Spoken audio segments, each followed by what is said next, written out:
Hello. Hello, it is Into Seoul, Russia. It is Steve Ligov and Julia. Just You Julia. have a surname. Yes, Antonova, but it sounds so Russian. I hate it. You are Russian. I know. And what is Ligov? Huh? Ligov, yes. Ligov? Well, actually, it sounds a little bit. Yes, like Ligovsky Prospect in St. Petersburg. Yes. Yeah. Funny that you know it. It's named after my family. It's your family. Yeah. Well, we started the wrong Sorry, point okay, again. Sorry. We got so sidetracked. So yeah, here we are today. We're here to talk about IELTS because, and big ad plug-in, Into Seoul, Russia is about to release a course on how to teach IELTS, how to take IELTS, and yours truly is going to be providing the video accompaniment to these courses. But we have Julie here. Yeah, and I have a couple of questions. Yeah, she came in this morning saying, Steve, I don't know what IELTS is. So we're going to fix this and we're going to relate it to you because everyone deserves to know what we're doing. Yeah, personally, I have been taking Cambridge exams, so it was CAE, CPE, and something like that. What is IELTS and why should I take it? Okay, so IELTS is interesting. It's more of the new approach. It's more than the Cambridge examinations. It's easier to access, it's offered in more locations, and it's more widely acceptable. Essentially, it's an English quality test that gives you a ranking from 0 to 9 on your English ability. Someone who doesn't speak a word of English would be at 0, and someone like me would be at 9, a native speaker. So it's from 0 to 9? 0 to 9. So there are 10. And it's a test? It is a test. But essentially, it is so widely recognized. Almost every institution in New Zealand, Australia, Ireland, the UK and Canada accepts IELTS exams as being certification of your English ability. As well as that, about 3,000 institutions in the United States also accept it. It receives credence in India, Malaysia, Saudi Arabia and South Africa. It is very widespread in terms of credibility. So why take it? Yeah, why? Why should I? Okay, that's a very complex question. Because there are technically two different IELTS tests. Two. There's the academic and the general skill. Now, academic is exactly what it sounds like. It is, now the two tests are slightly different. The academic test goes on more academic English language, on the analytical side of things. There's even a section where they ask you to describe graphs and charts. Oh, really? Yeah. So and now that is used essentially to get into academic institutions. Say you want to, as a Russian girl, study in a British university, you need the academic IELTS certification. So it's not widespread as general one? Not as widespread as general. Although the academic will get you into university, the general accreditation is perfect for just proving to future employers that you are English capable. Even in Australia, which has famously ridiculous immigration laws, the IELTS certification, the general one and the academic one, both serve to show that you have an acceptable English level for applying for citizenship. So that's interesting. Yeah, I guess so. So are there any sections, as in the Cambridge exams? We had the use of English, we had this reading part, we had this listening part, speaking part. Exactly the same. Exactly the same. Very similar. Okay. Very similar. So of course, the main focus of the IELTS test is to is to check your production of fluency. So how English you can pretend to be. So that begins with listening. And there's 30 minutes of listening where you have different conversations recordings toward you, recordings of a conversation between two people, and you have to write down answers. You're given half an hour for that, and a further 10 minutes to transfer that into your question sheet. Though, quick tip, don't take the transfer time. You don't have much time. 10 minutes is not enough to transfer all your questions from the listening over. So it is not enough right from the start. Not enough right from the start. So we should be prepared. You should be prepared. From the 30 minutes, while that's going on, you should immediately be filling in your answer sheet as well. You should try to follow along. Okay. After that is an hour of reading. An hour. And that... And is this enough to read all the texts? see, yes and no.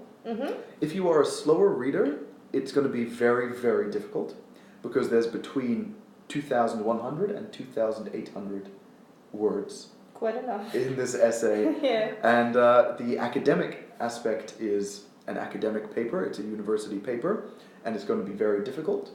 The general one is a simpler and usually chopped up into smaller stories, smaller chunks. If you are not a good reader, it is going to be very difficult.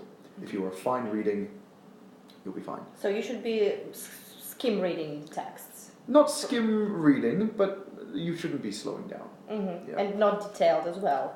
Yes. So something in the middle. Yeah, I suppose so. Okay. But then, and you also have to answer questions from that during. The next is writing. Now, in writing, they give you several different chunks. It's also an hour, several different questions, and you just have to write down short answer responses. Is this only one task? Only you should write It depends in the on end. the exam you are taking, because no two IELTS exams are exactly the same.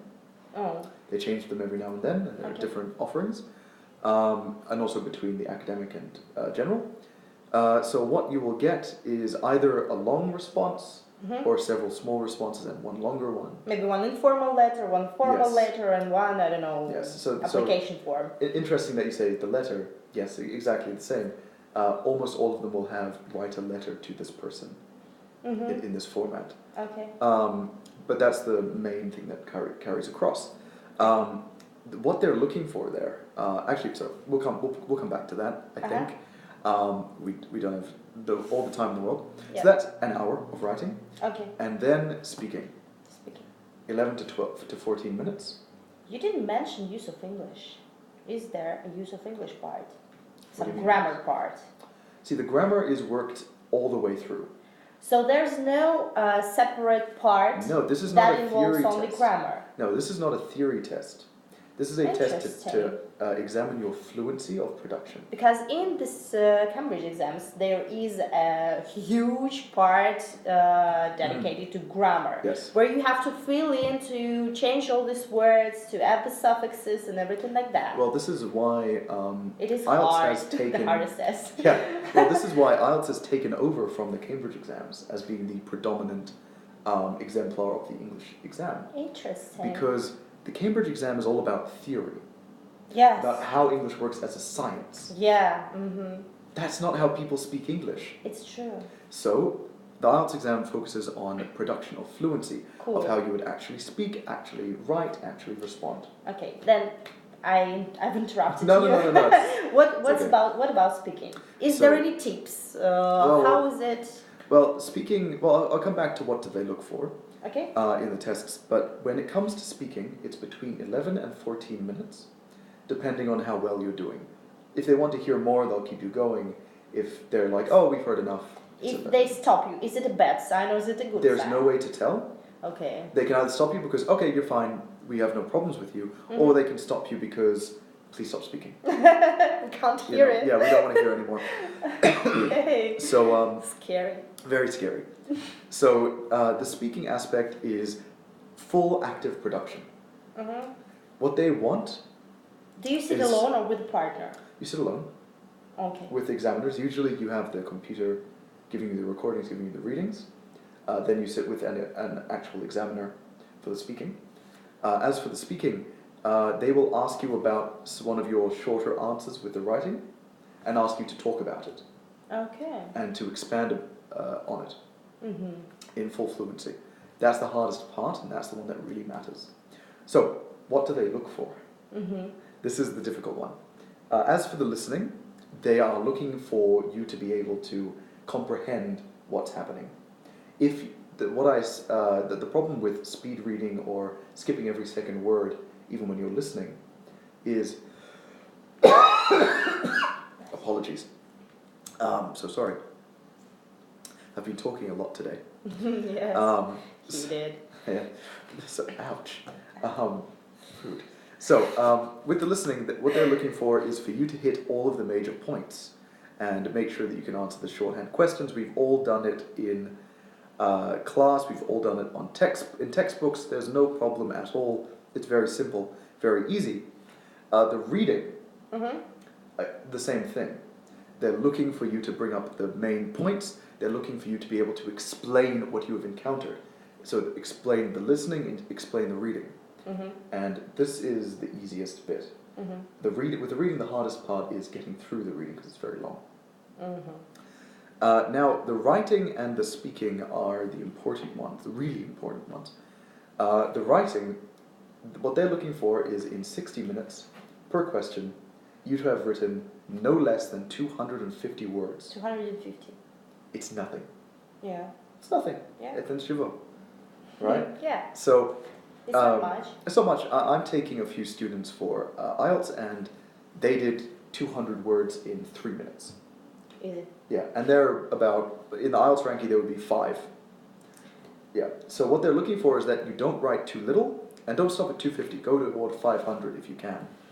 And that you actually manage to take all of the main points, that your grammar is acceptable, that you are able to translate your feelings or your ideas. Will they read if it will be too long? If it's too long, they will read it, but they will mark you down because they don't care. They don't get paid to read too long. Because you need to put the whole information in 250 words, actually. If you well, no, it can be over. It can Just say no less than 250 words. So, but if it's too long, okay, what range is acceptable? From 200 if you're hitting 750. Okay. That's too long. That's too long. That is too long. That's too long. What is the range? Well, the acceptable range I would call 300 to 500. 300 to 500. For a good mark, 300 to 500. Very easy to do. What are the tips you could speak about? Well, the tips, as we've talked about before, should you time yourself when you're practicing? You should, yes, you should always time yourself when you're practicing, so you get used to reading within a time frame, get used to listening in a time frame and responding. You should be writing timed essays a lot, but mostly when it comes down to the speaking part, that's what matters. The tip there, always, is just make sure you don't waffle and you remain composed. Russian speakers tend to get very embarrassed or worried or scared or upset when they're speaking English and they're worried. So they just tend to waffle. Never waffle, because the moment you start going, they're going to look at you and go, that is a full mark down. Yeah, so that's the thing. Deep breath. Just remain composed. You can talk as slowly as you like. No one cares. I mean, God, have you heard the British Parliament? They speak a mile a minute. Right? So, it's not... A mile a minute is actually a measure of speed. And if you forget a word, what should you do? If you forget a word, think of a new word. Think of a synonym. Or just describe the word. Just like mime it. Yeah, no.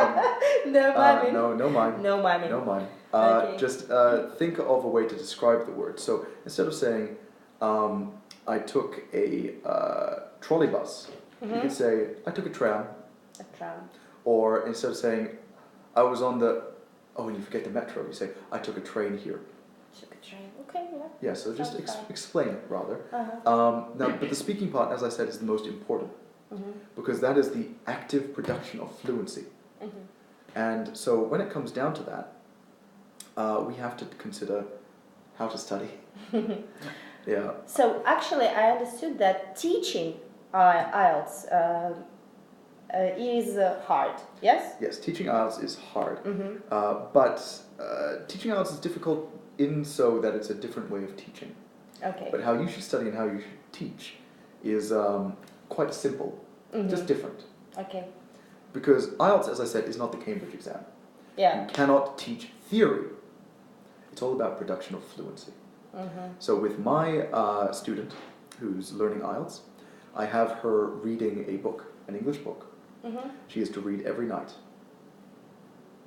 she is to write me up at the end of every week a full page, a full A4 piece of paper describing the plot, another A4 piece of paper describing what she did during her week, and another A4 piece of paper. It's hard to be your student. It's hard to be my student. Another A4 piece of paper describing what she thought about the book and what she thinks is going to happen, what she likes. Exactly. And apart from that as well, when she's reading the book, I tell her to read out loud. Because if you've paid any attention to us talking about the Russian accent, the difference between Russian and English production is the muscles of the mouth. Yeah. And you just need to exercise those muscles. Sometimes I feel like I feel tired after speaking for too long. Exactly, because the Russian mouth is very simple and very flat. It is. And the English mouth is very boisterous and loud and moves a lot. So yeah. We should train our muscles to do that. Exactly, and that sounds silly, but that's what you're looking for. So in I also give her I give her a lot of homework. I also give her. Poor girl. I give her accent tongue twisters to improve her pronunciation, and finally I tell her, if possible, please watch your TV shows in English, talk to your friends in English. Why am I being so cruel? Why? I'm being so cruel. I'm being so cruel because I'm a bad person. But also because this is about... That's the first point, okay? Yeah, because this is about promoting fluent production. Which means you need to engross yourself in English, surround yourself in English so that it becomes natural. The muscles of your mouth, the ability to read, the ability to write, the ability to listen, the ability to speak and discuss. You need to have those skills. They do not come native to you because you are not a native speaker. So you need to promote that fluency. And it's all about that fluency. So in our additional course, you're going to talk how to teach IELTS. To teach IELTS, yes. Yeah, so we're going to have an additional course.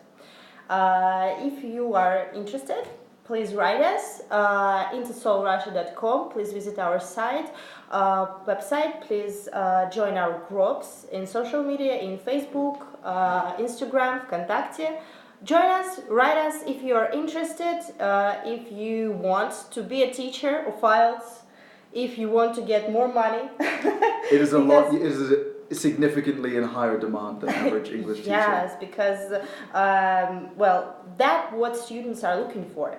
Yeah. But don't you feel yourself when you're teaching for the exam responsible for the mark that your student is going to get? No.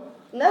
No. Well, you shouldn't because You shouldn't because the mark may change depending on the ability. They don't check boxes. They go with what they feel. And if the student refuses to take their homework in promoting fluency, that's not on the teacher. Because all it is about engrossing yourself in English and being able to produce that English, you can only do so much. You can only get someone to such a level. So really the key to IELTS teaching is make sure your student sits down, works hard, and pretends to be English. Very interesting. All right. Thank you kindly. Have a lovely day. Thank you for your attention. Join us. Bye. Bye.